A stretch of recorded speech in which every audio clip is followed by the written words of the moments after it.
My name is Chad Etzel. I'm the host of the 8th Day Coaching Podcast. Thank you for tuning in today. I'm also a trained and certified leadership coach, and my goal is to help you overcome stress and master your time, your money, and your God-inspired future. Now, typically this podcast is about leadership coaching, but I've been encouraged by a number of my friends, a number of the people that I've talked to apply these leadership coaching principles into our personal lives. And specifically with this new series, I'm calling it Catholic, Single, and Flourishing. The goal of the series is to help you as Catholic singles live your God-inspired calling, your vocation today, but also pave a path for the future. So feel free to check out this episode, check out the description in the show notes below, look for the links for the new podcasts and ways that you can connect with me, and also check out a free resource. It's an ebook that I wrote about helping Catholic singles break the cycle of pressure and inaction. With that, here we go with the episode. One of the most inspiring talks that I've ever heard was a talk from a woman to men on dating and single life. And one of the most inspiring things that she said, if you want to find the woman of your dreams, start becoming the man of her dreams.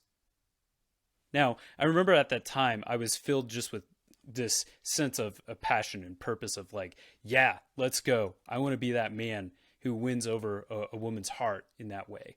And I think that this is something that applies to all of us, where whether we're men or women, that we can start becoming that person of somebody else's dreams. That's something that we have control over. We don't always have control over who comes and goes in our lives, but we can start growing in ourselves. And that's something that God constantly calls us to. He constantly calls us to grow in virtue and character, to become more and more like Him. Now, that's what this podcast is all about. It's all about not waiting to live your life, not waiting for your vocation, not waiting for your spouse, but live your God-inspired call today and also prepare for that vocation in the future. It's all about living your vocation now. It's not about waiting for life to happen to you, but it's about choosing to live your life today. Speaking about this episode in particular, this episode's a little bit more strategic. So especially if your goals are marriage and dating, we've been talking a lot about those in other episodes, and I encourage you to look at those. But this one's a little bit more strategic. It's more about how to prepare yourself to be more appealing to the other sex, for instance, but also applies to all of the vocations, because there's reasons that we need to grow in our character and our virtue and our habits, whatever vocation that we end up being in.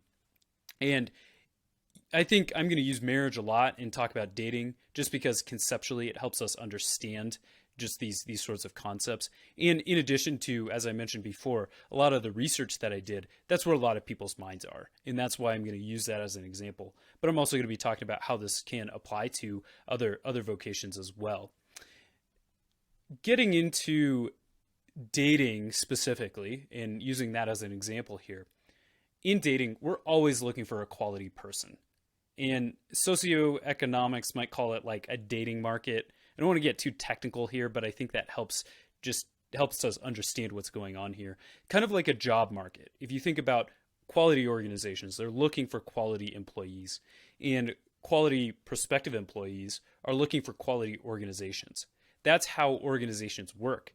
That's how they all come together, they grow, they work together, and they move forward and have great relationships, is when we have those quality people, quality organizations all come together. And it's similar when it comes to the dating market, similar to the job market. We're all looking for those quality people to help enhance our lives, not diminish our lives. Nobody goes into relationships saying that they want to be in a relationship with somebody who is passive aggressive, conflict avoidant, somebody who's lazy, somebody who's arrogant. Nobody says that at all. And while it does happen at times, that's a whole nother episode of why that might happen, and I'm not going to get into that. We all recognize that there are qualities that we want in somebody else. But it's not just us. It's not just we who want those qualities. So does our date. Our date wants those qualities as well. And that's why growing as a human person, our personal development, is just so important to us. And I've created this episode, and I'm calling it Be an Asset, Not a Liability, or, well, it's really 3 essential money tips on how to be an asset and not a liability. And I want to explain what I mean by those terms to begin with. An asset, it's an item of value. So if you were to think about your computer, for instance, or a car, or a house, something that you own of great value, that is an item that is an asset. Then there's the word liability. That's value that you owe. That's something that you owe. A lot of times we talk about it when it comes to debt. So student loan or a car loan, whatever it is, so the credit card debt, it's something that you owe. There's a natural lack. Like we have $20 in our wallet, but if we owe $10,000 on our student loans, it's the bank that really owns that money, right? So there's a natural lacking. There's something that is taking away. That's what liability means. So this whole idea of being an asset and not a liability and applying it to our single lives, I think is a important concept to kind of give us a little bit more tangibility on what we're talking about here. Now, at the same time, I do really want to make a very important point. You yourself are a human being. You're not a commodity. You're not an object. You are a person of infinite value. No decisions that you can make, no things that you've done in your past diminish your infinite value. Now, at the same time, we also make decisions that make ourselves more appealing or less appealing to other people in the world, whether it is our professional life or our personal life, and certain character qualities and virtues that we grow in that make us more appealing.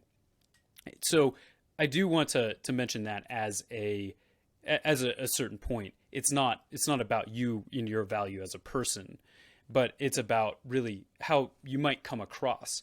And it's also who you are transformed, who you become like. Every single decision that we're making, we're becoming more and more like Christ, or we're moving away from him. Our virtue, our character actually transforms who we are. And what that does is it ultimately prepares us for our vocation, whether that's marriage, whether that's priesthood, religious life, or just living a holy, happy, single life. Every decision that we're making now is building that foundation for who we are to become in those certain situations. In this whole idea of building ourselves up as an asset, it's all about if we become a greater asset, in a sense, we can give a more full gift of ourselves to somebody else. Versus if we are a liability, in a sense, we are actually taking from relationships, even if we don't mean to. And I want to emphasize specifically, not so much the material things, but our character qualities in this conversation. Well, for this, I'm also using money as a way to kind of explain this whole concept of being an asset rather than a liability. But this applies to all areas of our life. It's hard to really see our growth in virtue or our growth in character. I think money kind of can point to that with our money habits. But this also applies to discipline when it comes to eating and exercise, or maybe our career in building that professional life. Maybe it's something that has to do with education. So whether you are academically trying to move forward and become more of an asset in your education, or just your own personal hobbies in growth in certain things like trying to learn an instrument. There's so many different ways that this can be applied. And I also think too, for instance, fixing cars. Being able to fix a car, or even just simply make an oil change, all these sorts of things are the ability for us to grow in being able to be a gift of ourselves to somebody else. That's the whole concept of being an asset, is that we can give of ourselves in a way that maybe we weren't capable of before. So that's the reason behind being an asset and not a liability. Again, as I'm saying, money, I'm speaking about money, one, because it's easier to gauge your progress. It's more tangible. And it's also my areas of expertise. Most people come to me for coaching. They're actually coming for some financial help. We often talk about other topics, but a lot of times they're coming to me for financial coaching. I'm a trained and certified Ramsey financial coach. Dave Ramsey's organization certified me. And so I'm not a financial advisor, so I don't tell you, hey, this is where you invest your money. But one of the things that I do is I help you make good decisions in terms of creating a vision for your life, creating a financial plan, and getting the discipline and habit of budgeting. So that's really where my expertise is. But specifically speaking about some of the ways that we are assets, especially in the area of dating and relationships, is all things equal. And I'll just say this from my own opinion. I'm going to be much more inclined to be interested in a woman who has $10,000 in savings rather than that same woman who has $10,000 in debt. So that, in a sense, I'm more she I find her more appealing, and I would imagine that women in a same sense would feel the same way about a man, that they would find a man more appealing who would have a stable job, have a career potential that maybe he's able to support a family one day, than a man, that same man who has who doesn't, right? And this is different. I'm talking about all things being equal with these financial situations, as opposed to a guy who is making $100,000 salary and he's a complete scumbag versus a guy who's making half that much and is a truly virtuous man. I'm not talking about those comparisons. I'm talking about all things being equal with the same person. So that's really why, as I dive into this topic of money, that I want this to also, I want you also to be thinking broader about how can I grow in these different areas of life. As we go into this podcast episode and we go deeper, it's going to be in three parts here. I'm going to give you a little bit of an overview of my own money story, just briefly, to give you an idea of the journey that I've been on. I'm then going to give you three money concepts, three essential money concepts that are going to help you really move forward in terms of your life. And then finally, I'm going to give you a special offer, which will help you tangibly take steps forward in making, what if it's your financial life or any other part of your life, I'm able to be a resource there to help. Okay, getting into my story a little bit here. Just want to give you a little bit of background. My family, we didn't really talk too much about budgeting specifically, but there was a habit that was instilled in me at a young age of really saving for something. And I knew just in general the importance of saving for college and college education. I knew the importance of getting a good job and saving for retirement down the road. But the whole idea of saving was pretty nebulous in my mind. It was just kind of save money, the more money that you have, the better, and so on and so forth. But I wasn't really taught the nuts and bolts. But I am very grateful for the habit of saving that my family instilled into me. I'm a very natural saver. And at the same time, my life really changed in terms of my financial habits when I took a Dave Ramsey class. Now, my story is actually very much a Dave Ramsey success story, not in the way that most of them are, where people pay off, hundreds of $1,000s of debt in 2 or 3 years, and they give their debt free scream on the Dave Ramsey show, which I think is really awesome to hear those stories.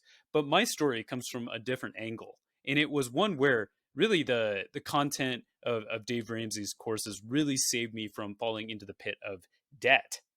And that's really where my life was changed, because here I was 24 years old. I was very fortunate actually to have parents who could, and grandparents who could help support me through college and get a college education debt free. But at this time of being 24, I was a Catholic missionary and just not really making a lot of money, and I was actually considering buying a hybrid car and going into debt and financing a hybrid car. I was also looking at grad school as well. And in this case of grad school, taking out tens of thousands of dollars of student loans to finance my grad school. So I really started thinking about this because I was taking this class called Financial Peace University. And what really changed for me is that all of a sudden I had a vision for what to do with my money. I had a vision for my savings, that it wasn't just something nebulous that I was saving for emergencies, but I had specific dollar amounts that I was aiming for my savings. In addition to that, I learned much more how to budget, the habit of budget, the how to of budgeting. And it helped me understand as well the purpose of insurance, the role of insurance. What insurance do I need? What insurance do I need to avoid as well? So this class was super, super rewarding for me personally. And in addition to that, Dave Ramsey Solutions has resources for everybody to have access to be connected to financial pros. And one of which I was connected to my financial advisor, who I currently have right now. And I've been working with him for 7, 8 years now. And it's just been a really incredible relationship because he's been able to help me, one, save for retirement and continue to create a plan for retirement. But also, number two, he's been able to help me save for other projects like a down payment on a home or being able to have coach training and so on and so forth. So it's been a real blessing going beyond just the Ramsey content and the Ramsey products. They really have an awesome network of professionals that can be connected to him, or that can connect us to others as well. Also, one of the things that the course really did was it encouraged me to hold out for grad school. Now, as I mentioned, I was looking at potentially going to grad school where I was going to put in tens of thousands of dollars of debt or get tens of thousands of dollars of debt. But I held out for the right grad school and I actually accepted a full scholarship to study and get my master's degree. And that was all because of this money mindset shift that I was starting to have. And as all this time, I continued in some way, shape, or form being a Catholic missionary. That upon graduating from grad school, I went off and I was working with college students. I was mentoring college students and helping them grow in their relationship with God, and also continue to take steps forward in life, in their professional life, sharing these tips and these financial strategies with others. Something that I could really invest my time and efforts in, something that I was personally super passionate about. It was a real gift to be able to do stuff like this. But I think what's most profound in the thing that I want to share with you is the fruit of my financial journey. Here I am working very hard, saving money, investing money, and along comes the summer of 2020, which a lot of people panicked. Of course, we all know that many things happened that summer, but this was really where I saw a lot of the fruits of my effort, quite frankly. I was moving to Denver at the time. I was actually moving from Oregon to Denver, and I remember on the car ride over, I was talking to my dad. I was sharing, "Hey, here's some things that I'm thinking about." And some things that I'm thinking about over the next couple of years. I think this year I really want to go get my training and certification in coaching. And then I think next year it'll probably be the year that I buy my home. And then the year after that, I think what I want to do then is buy a new car, because the car that I was actually driving across the country with my dad had about 212,000 miles on it as we were traveling all across the country. So we're driving across the country and eventually get to Denver, unpacking, no problems there. But I started to think about, okay, here's this list of realtors who, again, was I was connected through Dave Ramsey, and I'm going to just start meeting with them, interviewing them, and then we'll see what happens. Well, there was one realtor that I really connected with. I sat down with her, had a conversation, and thought, what's the harm in checking out some houses and just to see what this might be, and what this how this might go. And I kid you not, after 2 weekends of looking, I found a place that I was like, I think this checks all the boxes. And I think I'm actually going to put in an offer because I have money to put 20% down on this townhome in Denver. And of course, I say townhome, and it's because of really affordability. Denver, of course, as you may know, is not the cheapest place to be living. But it was something that really fit my budget on a monthly level, but also the having the 20% down payment to be able to afford a home in Denver just was something that was feasible and appealing to me. So there I was. What happens is when you look at buying a home and you put in an offer and your offer is accepted, you go what's called under contract. I was very fortunate that my offer was picked because I was up against maybe 9 other people, is what I heard. And it was just very much a whirlwind process. There's so much that's going on, but you go under contract. Usually it's about 3 to 6 weeks or so. There's some negotiation that happens around the time frame, but mine was about 3 weeks long of going under contract to when you end up actually getting the home in what they call closing, where you sign a ton of forms, and then that solidifies the process that you own the place. So I have about 3 weeks under contract, and they're doing the inspections, the appraisal, and so on, and just making sure that everything checks out.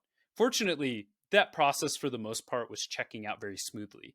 But what happened at that time was, you remember that car, that vehicle I was telling you about that had 212,000 miles on it? Well, the transmission broke. During that 3 week window of being under contract, the transmission broke. And all of a sudden, I have this broken car and I got to buy a new car after putting in tens of thousands of dollars on this down payment for this home in Denver.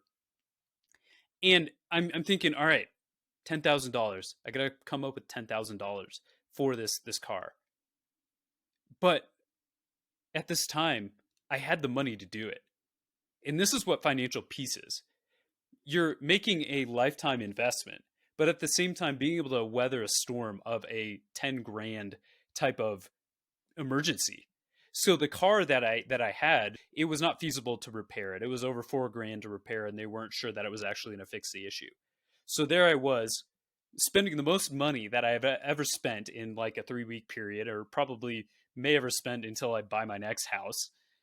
And there I have a new townhome. I have a new car, and I have financial peace. A couple months go by, and I start thinking, you know what? After the dust was settling, I was moving in, I was buying the things that I needed to. I actually had enough money to go to coach training, to sign up for my coach training program. And that's amazing too. That just kind of thinking back to this, that 2 month period of spending, I don't know, it was like $80,000 or something like that. All that came together in a way that I couldn't have imagined. And that was because of all the hard work that I put in. When it comes to money, when it comes to personal finances, there's really no quick fixes.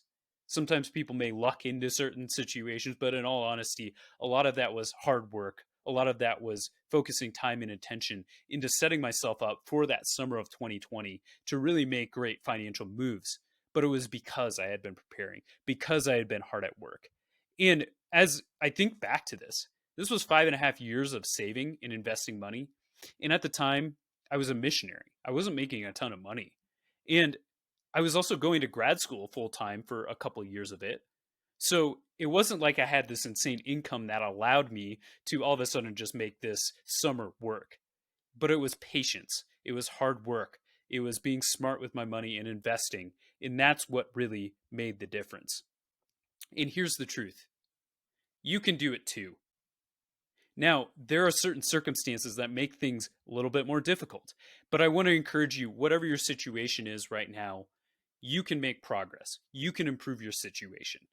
Sure, there's a number of different things out there. There's economic challenges, whether it's the job market or whether it's things like the economy, the stock market. But sometimes those things can become our advantages. So, for instance, the stock market, when it's down, it's actually a good time to buy because the prices are essentially discounted. Stocks are lower for us to be able to invest in. In that way, we can take steps forward and help down the road, say 3, 4, 5 years down the road, our money can greatly improve and it can greatly increase as well. So again, going back, that goes to all the hard work and patience, setting yourself up, thinking 5 years ahead, and ultimately you can achieve financial peace as well. So I just wanted to share these concepts here. These concepts have helped me. These concepts have helped millions, and I really want to invite you to consider some ways that you might be able to help improve your financial situation. So getting into these three essential money tips. These three essential money tips, they're very much connected to a lot of the stuff I learned from Dave Ramsey. But I think number one is really create that financial vision for your life, or allow God to inspire a financial vision into your life. What does that mean? Well, think about what 5 years looks like for you. What would you dream about, or what would you allow God to inspire in you a dream of your life to look like 5 years from now? Who is in that dream? Who is around you? Where are you living in terms of like your physical location? Where are you living? It could be also in a house that you own. Maybe it's not. You don't have to put yourself into that box right now, but just allow yourself to consider and to think where you might be. Also, what are you doing for work? Was there education that you took along the way, if it was some other degree or some grad school that you took to get to this point? And then also, what are you doing in your personal life, whether it be hobbies or activities that you're doing with friends or family? Just allow yourself to dream.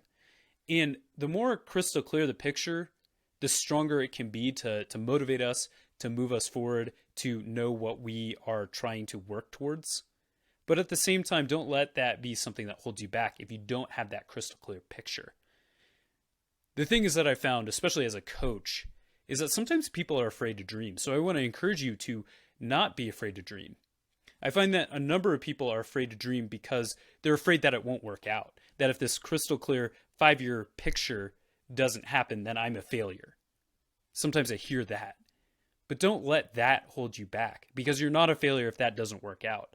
This is just a thought experiment to get you going, to get you excited about what the future could hold. All right, number one, this first essential money tip is create that financial vision. It may take some time just putting this down on paper, thinking about this, journaling about it in prayer. Create that financial vision. Number two, create a plan. Create a financial plan.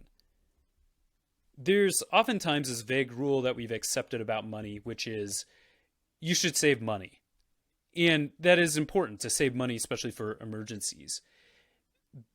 At the same time, what I've found a lot in a number of conversations that I've had recently is that people know this vague notion of saving money, but they don't really know what it's for, what they're saving for, other than some emergency that may happen in the future.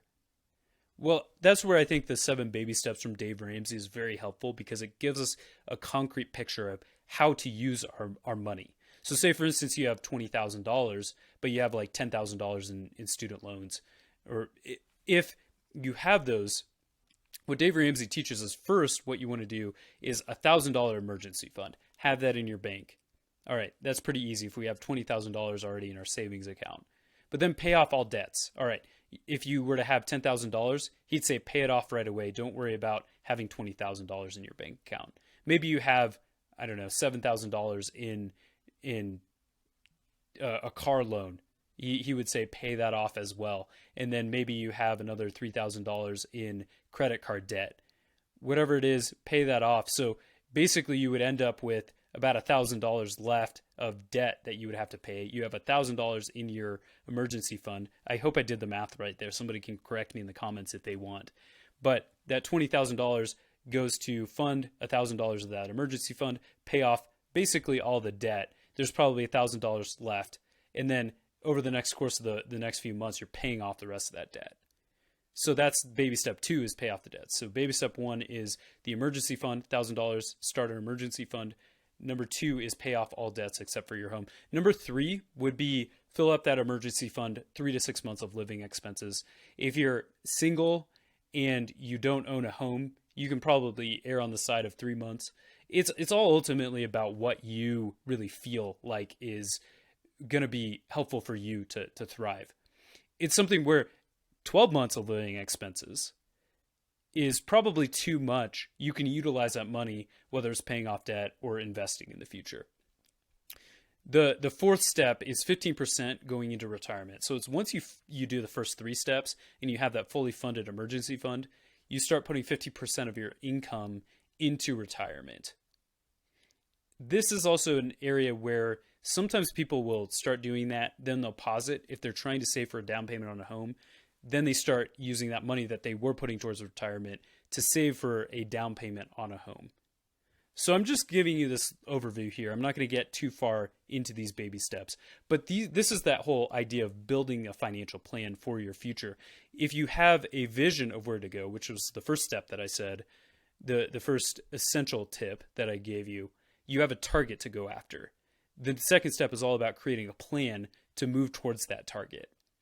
And the final steps are about saving for children's college. So if you're listening to this and you're single, you're not able to do that step right now. Pay off the mortgage is step 6, and then build wealth and give generously as well. That's stuff that happens over possibly decades for you getting to that. So don't worry about those right now. But I find when I lay out those steps, it just inspires people because they have a clear picture of how do I get to where I want to go. And the third thing, it's budgeting. Dave Ramsey says a budget is telling your money where to go instead of wondering where it went. A budget is telling your money where to go instead of wondering where it went. The simple way of putting a budget is you just making sure that you're spending less money than you're actually getting on a regular basis when it comes to income. with the idea that whatever margin is there, you're able to save. There's a lot of budgeting tools out there. There's a lot of online budgeting tools out there. Every dollar is Dave Ramsey's budgeting tool. YNAB, you need a budget. That's what that YNAB stands for. That's another tool that people like to use. But what I found a lot of times is that there's a common trap that people run into, and they end up doing what's called expense tracking, where all they're doing is looking at the receipts and logging their expenses, and they're not actually budgeting. And the difference here is that budgeting helps to restrict where you are putting your money. It's like the banks of a river, they restrict the flow of the river, and the stronger the banks and the stronger can allow for the river to flow in a stronger way. The budget is like those banks of the river that helps the river flow in a very direct way. So instead of just tracking expenses, the budget is allowing you to really direct the flow of your money. In addition to that, how do I recommend budgeting? What's the solution to do budgeting instead of the expense tracking? Well, one of the things that Dave Ramsey actually recommends is using cash envelopes, using a cash envelope system. The whole concept is you go to your bank. If you're going to only spend $300 on groceries for the month, you're going to withdraw $300 from the bank, from the ATM, put it in an envelope, label it groceries. Every time you go to the grocery store, you are seeing how much money is in your envelope, and you're paying for your groceries. And that way it helps to restrict how much money that you're going to be able to put towards groceries. Just a warning, if you're getting started, it can take time to actually get to that point where you know what you're spending on a regular basis. But just looking at your bank statement, what you're spending already will help to gain awareness of where you are right now in areas that you can improve. I remember working with somebody I was financially coaching, and he didn't even realize it. He was spending $900 on eating out every month. So that was, of course, something that we worked on, was how do we help you reduce that by going to groceries and making food and so on.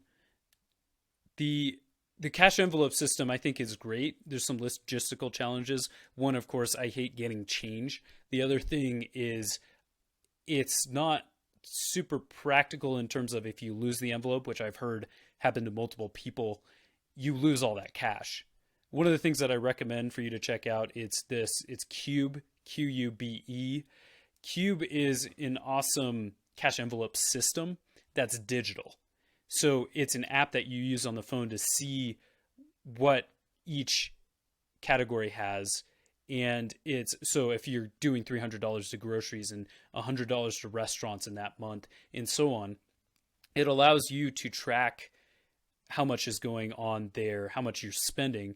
It makes you open the app in order to use the debit card as well. So you have to see every time your money going down. So I think it's a good substitute for cash envelopes, just as a system there.